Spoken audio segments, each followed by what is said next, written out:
Hello students, welcome back, and in the second chapter of Geography class 7th we discuss about inside the earth and look at the globe. अर्थ के बारे में सारी information हमें इस globe से मिल जाएगी, लेकिन जो अर्थ के इनसाइड जो भी चीज़ें हैं उनके बारे में अगर हमें जानना है तो हमें ये सेकंड चैप्टर इसको पढ़ना पड़ेगा। सो आज का हमारा लेक्चर इसी टॉपिक के इसी चैप्टर के ऊपर होने वाले हैं। चलिए स्टार्ट करते हैं। चलिए इनसाइड आर अर्थ, जैसे कि हम जानते हैं हमारे अर्थ के अंदर बहुत सारी चीजें हमें देखने को मिलती है, तो उन्हीं को हम वन बाय वन इस लेक्चर में डिस्कस करेंगे। So first of all the earth our homeland is a dynamic planet. हमारा जो अर्थ है एक वो डायनामिक प्लैनेट है, इसके बारे में हम जानते हैं, लेकिन बेसिकली हमें ज्यादा इंफॉर्मेशन हमारे जो अर्थ का जो क्रस्ट वाला पार्ट है उसी के बारे में है। लेकिन इस चैप्टर में जो हमारा अर्थ है उसके अंदर जो भी चीजें उनको हम डिस्कस वन बाय वन करेंगे। चलिए ठीक है। And it is constantly undergoing changes inside and outside। अर्थ में हम देख रहे हैं कि आउटसाइड और इनसाइड जो है कॉन्स्टेंटली हमें चेंजेस देखने को मिल रहे हैं। तो उनके बाद जैसा कि हम जानते हैं अंदर जो अर्थ के अंदर साइड जो टेम्परेचर इंक्रीज होता है उसके वजह से जो हमें वॉल्केनो वगैरह और सारी चीजें देखने को मिलती है। अब उसके बाद नेक्स्ट हम बात करेंगे इंटीरियर ऑफ द अर्थ, अर्थ के अंदर वाले पार्ट में। चलिए थोड़ा सा पहले यहाँ लिख लेते हैं। जैसा कि हम जानते हैं जो अर्थ है बेसिकली वो तीन पार्ट्स में main divided. First is crust, second is mental and third one is core. And core को हम टू पार्ट्स में डिवाइड करते हैं, इनर कोर और आउटर कोर। और जैसे कि हम जानते हैं जो हमारा आउटर कोर है वहां पर हमें फ्लूइड सब्सटेंस में जो है लावा देखने को मिलता है। ठीक है, आगे बढ़ते हैं। अब यहाँ पर आप देख सकते हैं ये जो पार्ट है अर्थ का that is known as crust. ये जो पार्ट है दैट इज, इसी को हम लोग लिथोस्फीयर बोलते हैं, इसको पहले हम डिस्कस कर चुके हैं। उसके बाद second is mantle, then outer and inner core. ठीक है, आई होप ये आपको समझ में आया होगा। उसके बाद नेक्स्ट ये आपके लिए इंपॉर्टेंट होने वाला है, the upper most layer over the earth surface is called crust. And जैसा कि हम जानते हैं जो अपर सरफेस है हमारे अर्थ का उसे हम लोग क्रस्ट बोलते हैं और ये सबसे थिनेस्ट लेयर मानी जाती है। अगर मैं इसकी डेप्थ की बात करूं तो लगभग ये 35 किलोमीटर इसकी डेप्थ हमें देखने को मिलती है, इतना हमें पता है। अब अगर इसके बाद अगर हम देखें कि जो हमारी क्रस्ट है वहां पर हमें किस टाइप के मिनरल्स और जितने भी आयरन ऑर्स है वो देखने को मिलते हैं, तो हम उसको आगे डिस्कस करते हैं। ठीक है, अब उसके बाद the main minerals constituents of the continent's mass are silica and alumina। यहां पर हमें देखने को मिलता है सिलिका एंड एल्यूमिना और इसको हम लोग बोलते हैं सियाल। शॉर्ट फॉर्म में आप इसको याद रखेंगे। जो सियाल है वो हमें कहां देखने को मिलता है, क्रस्ट में। अब उसके बाद next the oceanic crust mainly consist of the silica. जो ओशनिक क्रस्ट है वहां पर हमें बेसिकली सिलिका देखने को मिलता है। आई होप आपको ये समझ में आया होगा। अब उसके बाद जो नेक्स्ट लेयर है, next layer is known as mantle. और मेंटल में जो भी हमें मिनरल्स देखने को मिलते हैं उसको हम लोग सीमा से याद रख सकते हैं। अब ये सर सीमा का फुल फॉर्म क्या होगा उसको भी हम आगे देख लेते हैं। SIMA S I mean silica and magnesium, तो इसका हम लोग बना सकते हैं सीमा। आई होप ये आपको समझ आया होगा। अब उसके बाद जो हमारी क्रस्ट के बाद जो हमारी मेंटल है, अगर उसकी डेप्थ को देखें तो लगभग ये हमें देखने को मिलती है 2800 किलोमीटर इसकी डेप्थ देखने को मिलती है। यहां पर मेंशन भी है और उसको हम आगे भी देख लेते हैं। यहां पर देख सकते हैं 2900 इसकी डेप्थ हमें देखने को मिलती है। Just beneath of the crust is the mantle which extend up to the depth of 2900 kilometre के आसपास ही हमें देखने को मिलती है, जो कि हमारे अर्थ के ब्लो हमें देखने को मिलती है। अब ये दोनों आई होप ये आपको समझ में आया होगा। अब उसके बाद अगर हम नेक्स्ट बात करें, इस पिक्चर को आप देखिए जरा। इस पिक्चर में फर्स्ट इज ओशियन। ओशियन को पहले ही हम क्लास 6 में डिस्कस कर चुके हैं। Largest ocean is known as Pacific Ocean. अब ये जो है बेसिकली ये पार्ट है हमारा ओशियनिक क्रस्ट। और इसके साथ एक वर्क भी मैं आपको बता रहा हूं, आपको बताना है कि जो फैदोमीटर है, फैदोमीटर वो इंस्ट्रूमेंट हम किस चीज की को मेजर करने के लिए यूज करते हैं। यहाँ पर आप देख सकते हैं हमारा कॉन्टिनेंट जिसके ऊपर ह्यूमन लाइफ एग्जिस्ट है, और उसके बाद जो है हमें कॉन्टिनेंटल जो क्रस्ट है वो देखने को मिलता है। आई होप ये आपको समझ में आया होगा। चलिए आगे बढ़ते हैं।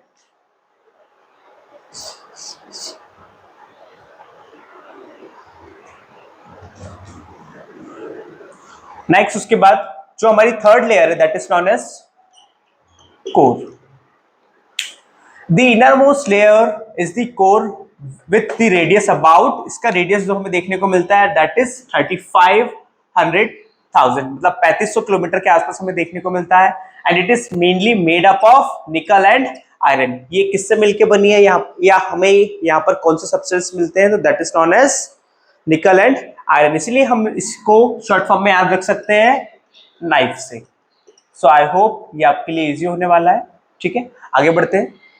The central core has high temperature and pressure. जो कोर का जो सेंटर पार्ट है वहां पर हमें हाई टेम्परेचर और जो है हाई जो है प्रेशर देखने को मिलता है। आई होप ये आपको इतना बेसिकली इजी था, आपको समझ में आया होगा। अब उसके बाद यहां से हमारी स्टार्ट होती है जो सेकंड थिंग है वो, ठीक है, that is known as rocks and minerals. Rocks को हमने देखा है आज के टाइम पे जितनी भी हम चीजें बनाते हैं, जिन भी चीजों का हम कंस्ट्रक्शन करते हैं उसमें जो रॉक है वो एकदम बेसिक चीज है और उसके बारे में हम जानते हैं।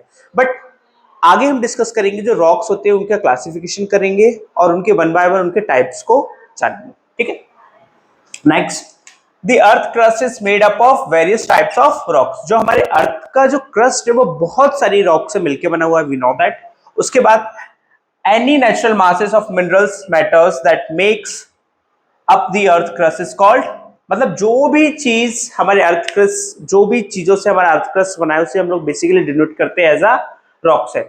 अब अगर हम बात करें रॉक्स के कलर या कलर रॉक्स के जो टेक्सचर है उसके बेसिस पे, तो हम उसे तीन पार्ट्स में डिवाइड करते हैं। रॉक्स को हम लोग बेसिकली थ्री पार्ट्स में जो उसके है ना थ्री पार्ट्स में डिवाइड उसको करते हैं। ठीक है, ठीक है, आप यहाँ पर देख भी सकते हैं। They are three major types of rock. First is igneous rock, second is sedimentary rock and third is metamorphic rock. ठीक है, ये क्या होती है वन बाय वन इनके बारे में हम और आगे देखते हैं। ठीक है, सबसे पहले हम बात करने वाले हैं जो हमारी इग्नियस रॉक है उसके बारे में। ठीक है, चलिए अब सिंपल अगर हम समझे तो इग्नियस रॉक होती क्या है। इग्नियस रॉक को सबसे पहले तो हमें ये जानना पड़ेगा, आप यहां पर देख भी सकते हैं, When the molten magma cools, it becomes solid. जब molten magma एकदम ठंडा हो जाता है और उसके बाद वो solid form में आ जाता है, then rock thus form are called, और उसके बाद जो rock बनती है उससे हम लोग igneous rocks कहते हैं। और igneous rock को ही हम प्राइमरी रॉक से डिनोट करते हैं। तो आई होप ये आपके लिए समझ में आया होगा। उसके बाद जो हमारी इग्नियस रॉक है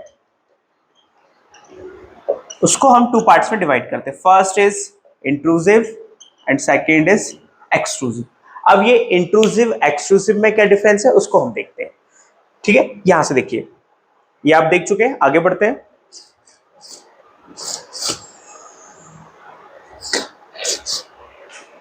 फर्स्ट जो रॉक है उसको हम लोग देख लेते हैं। फर्स्ट जो रॉक हमें देखने को मिली दैट इज एक्सट्रूसिव रॉक। अब एक्सट्रूसिव रॉक होती क्या है, यहां से देखिए, when this molten magma lava comes on the earth's surface and it rapidly cools down and becomes solid, and rocks formed in such a way on the crust is called extrusive rock। अगर basic language में इसको समझे तो जो molten magma होता है जब वो हमारे क्रस्ट पे आता है उसके बाद वो रैपिडली ठंडा हो जाता है और उसके बाद जो सॉलिड सब्सटेंस बनने के बाद जो रॉक हमें देखने को मिलती है that is known as extrusive rock. ठीक है, अगर एक्सट्रूसिव रॉक के अगर कुछ हम एग्जांपल को देखें तो जैसे हम जानते हैं basalt is the best example of extrusive rock. अब जैसे कि हम जानते हैं, अब बेसाल्ट रॉक अगर इंडिया के कंटेक्स्ट में हम समझे तो जो हमारा डेक्कन प्लेटू जो साउथ इंडिया में देखने को मिलता है उसका फॉर्मेशन भी बेसाल्ट रॉक से ही हुआ है। ठीक है, उसके बाद जो हमारी सेकेंड है that is known as intrusive, उसको देख लेते हैं। Sometimes the molten magma cools down deep inside the earth's crust and solid rocks are formed are called intrusive rock. It means अब सारा मोल्टन मैग्मा तो नहीं निकल पाता, कुछ अर्थ के अंदर भी रह जाता है और उसके बाद वो जब ठंडा हो जाता है और सॉलिड पार्ट में आ जाता है, उसके बाद जो रॉक बनती है उसको हम लोग बोलते हैं इंट्रूसिव रॉक। और ये दोनों ही हमारे इग्नियस रॉक के पार्ट्स हैं। अगर मैं इंट्रूसिव रॉक का अगर कोई एग्जांपल देखूं तो granite is the best example. Granite हमें जो है उसका बेस्ट एग्जांपल देखने को मिलता है और हमारे घरों में आज हम देखते हैं ग्रेनाइट, मार्बल, इन सब का बहुत ही ज्यादा यूज होता है। We are also aware about this things. चलिए आगे बढ़ते हैं। अब उसके बाद ये जो तीनों वर्ड्स है, first is igneous, second is sedimentary, third is metamorphic. अब इसका थर्ड जो है मेटामॉर्फिक को भी हम पढ़ेंगे, लेकिन इनका जो मीनिंग है उसको देख लेते हैं। First is igneous. इग्नियस जो वर्ड है दैट इज ये एक लैटिन वर्ड है जिसका मीनिंग होता है फायर। एंड सेकंड सेडिमेंट्री, उसको अब आगे हम डिस्कस करेंगे, लेकिन सेडिमेंट्री का जो मतलब होता है वो होता है सेटल्ड डाउन, उसको भी हम देखेंगे। एंड थर्ड इज मेटामॉर्फिक, ये एक ग्रीक वर्ड है जिसका मीनिंग होता है चेंज ऑफ फॉर्म, मतलब किसी फॉर्म का चेंज होना। ठीक है, आगे देख लेते हैं, आगे बढ़ते हैं उसके साथ साथ हम। अब जो हमारी सेकंड रॉक है उसके तरफ हम चलते हैं।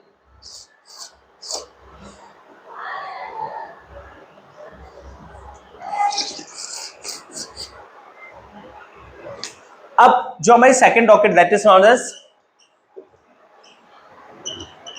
Sedimentary rock. Next, rocks roll down, crack and hit each other and are broken down into small fragments. These smaller particles are called sediments. Basic अगर तरीके से समझे तो जो बड़े बड़े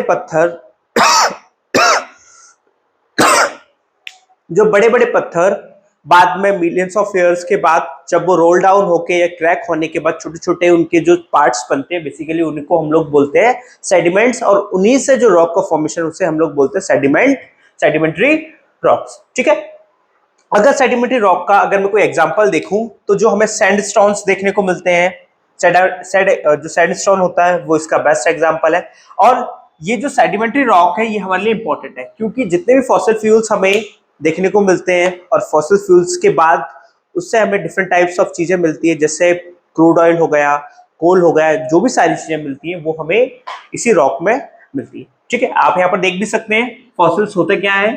ठीक है, the remaining of the dead plants and animals trapped in the layer of rock are called fossils. मतलब जो भी रिमेनिंग पार्ट है, चाहे वो डेड एनिमल्स या प्लांट्स के जो हमें अर्थ सरफेस में देखने को मिलते हैं, उसे हम लोग बेसिकली फॉसिल्स से डोनेट करते हैं। चलिए आगे बढ़ते हैं। अब आई होप कि आपको ये सेडिमेंट्री रॉक इजीली समझ में आया होगा। अब उसके बाद जो हमारी थर्ड रॉक है that is known as metamorphic rock, इसको हम लोग थोड़ा सा देख लेते हैं। ठीक है, अब नेक्स्ट, इग्नियस और sedimentary rocks can change into metamorphic rock. Metamorphic rock में ये चेंज हो जाती है।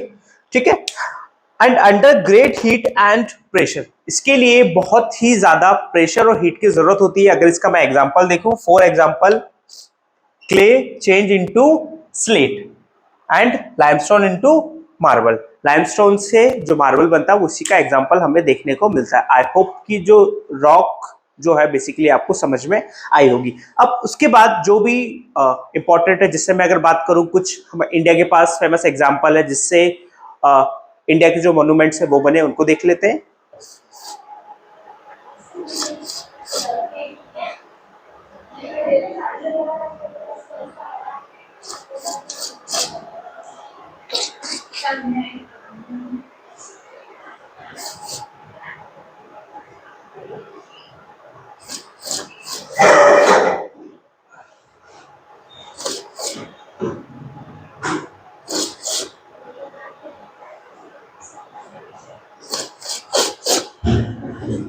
Next, rocks are very useful to us.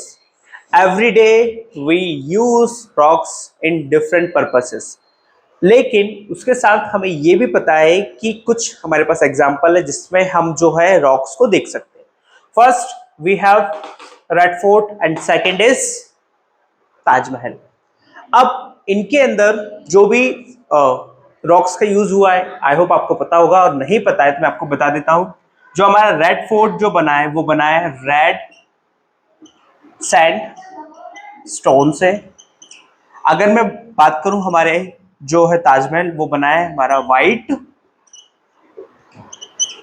Marble से। तो आई होप ये इजीली आपको समझ में आया होगा। चलिए आगे बढ़ते हैं। और यहाँ पर आपको कुछ इंपॉर्टेंट चीजें भी दी है जो 7 टाइप्स ऑफ स्टोन्स हमें देखने को मिलते हैं, तो आप इसे भी पढ़ सकते हैं।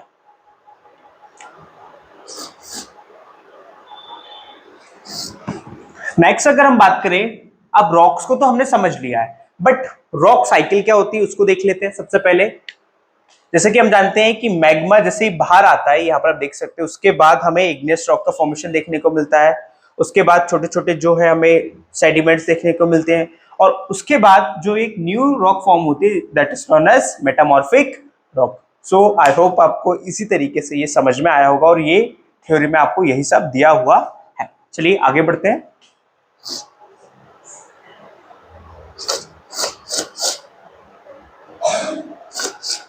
Next, rocks are made up of different minerals. जो रॉक्स है वो डिफरेंट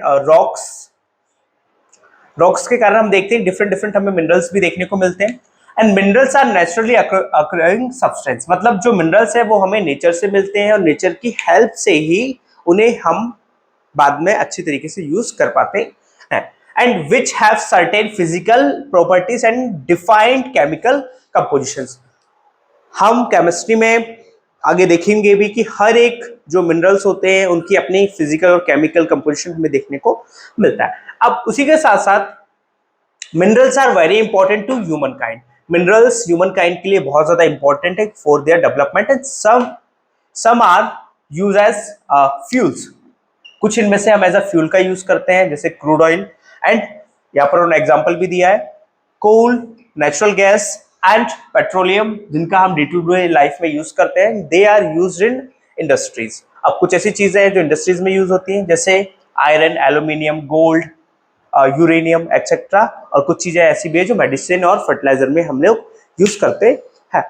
तो इस लेक्चर में जो हमने अर्थ के इनसाइड जो भी चीजें देखने को मिलती है उनको हमने डिस्कस किया वन बाय वन, और आपका जो है होमवर्क है वो मैंने आपको दे दिया है कि जो फेदोमीटर है उसका यूज हम किस चीज के मेजरमेंट के लिए करते हैं। सो आई होप आपको इजीली ये टॉपिक समझ में आ गया होगा, और जो इसके बाद जो नेक्स्ट लेक्चर है, नेक्स्ट एनसीईआरटी का, उसको हम आने वाले लेक्चर में डिस्कस करने वाले। So thank you.